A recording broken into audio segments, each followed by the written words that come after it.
ఇక ఈరోజు నాగర్ కర్నూలు జిల్లా ప్రధాన వార్తలు చూసినట్టయితే ప్రజల పక్షాన పోరాటాలు చేస్తున్నటువంటి ప్రతిపక్ష పార్టీలతో పాటు ప్రజాస్వామ్యవాదులపైన ప్రశ్నించే గొంతుకలపైన అక్రమ కేసులు బనాయిస్తే చూస్తూ ఊరుకోమని చెప్పేసి ఈరోజు ప్రతిపక్షాలకు సంబంధించినటువంటి అఖిలపక్షం ఆధ్వర్యంలో ఏర్పాటు చేసినటువంటి రౌండ్ టేబుల్ సమావేశంలో నేతలు అధికార పార్టీ నేతలతో పాటు అధికారులను కూడా హెచ్చరించినటువంటి పరిస్థితి కనిపించింది. నాగర్ కర్నూలు జిల్లా కేంద్రంలోని దేవకి ఫంక్షన్ హాల్లో ఈరోజు బీఎస్పీ పార్టీ ఆధ్వర్యంలో అడ్వకేట్ బోనాస్ రామచందర్ ఆధ్వర్యంలో ఏర్పాటు చేసినటువంటి అఖిలపక్ష సమావేశపు రౌండ్ టేబుల్ సమావేశం నిర్వహించారు. ఈ సమావేశానికి పలు పార్టీల నాయకులతో పాటు ప్రజాస్వామ్యవాదులు పలువురు పాల్గొని దీంట్లో అక్రమంగా కేసులు బనాయించినటువంటి బీఎస్పీ నేత పృథ్వీరాజు పైన పోలీసులు అక్రమ కేసును అధికార పార్టీకి సంబంధించిన నేతల ప్రోత్సాహంతో చేశారని చెప్పేసి వెంటనే ఆ కేసును ఉపసంహరించుకోవాలని చెప్పేసి నాగర్ కర్నూలు నియోజకవర్గ వ్యాప్తంగా కూడా ఇలాంటి పలు పార్టీలపైన ప్రశ్నించే గొంతుకలపైన ప్రజాస్వామ్యవాదులపైన ప్రజల పక్షాన నిలిచే వారిపైన అక్రమ కేసులు బనాయిస్తున్నారని చెప్పేసి దీని కొరకు ప్రత్యేకమైనటువంటి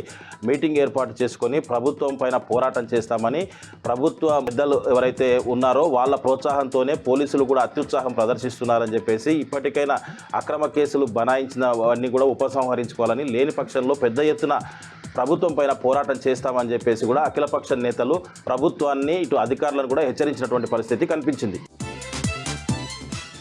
మరొక వార్త చూసినట్టయితే నాగర్ కర్నూలు జిల్లా తెల్కపల్లి మండల కేంద్రంలో ఈరోజు స్వేరోస్ ఆధ్వర్యంలో స్వేరోస్ నాయకులంతా కలిసి ఈరోజు పెద్ద ఎత్తున ఆందోళన నిర్వహించారు.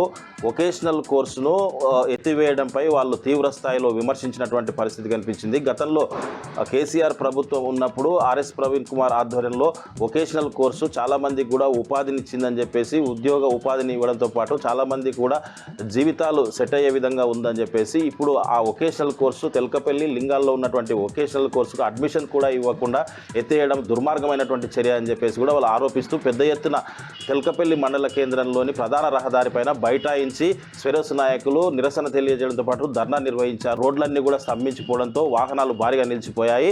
పోలీసులు చేరుకొని అక్కడ ట్రాఫిక్ అంతా కూడా క్లియర్ చేసినటువంటి పరిస్థితి కనిపించింది. ఈ సందర్భంగా స్వేరోస్ నాయకులు దుబ్బ నగేష్, శివశంకర్ మాట్లాడుతూ ఎట్టి పరిస్థితుల్లో వొకేషనల్ కోర్సులను గతంలో మాదిరిగా పునరుద్ధరించాలని, లేని పక్షంలో పెద్ద ఎత్తున ఆందోళన చేస్తామని చెప్పేసి కూడా వాళ్ళు ప్రభుత్వాన్ని హెచ్చరించినటువంటి పరిస్థితి కనిపించింది.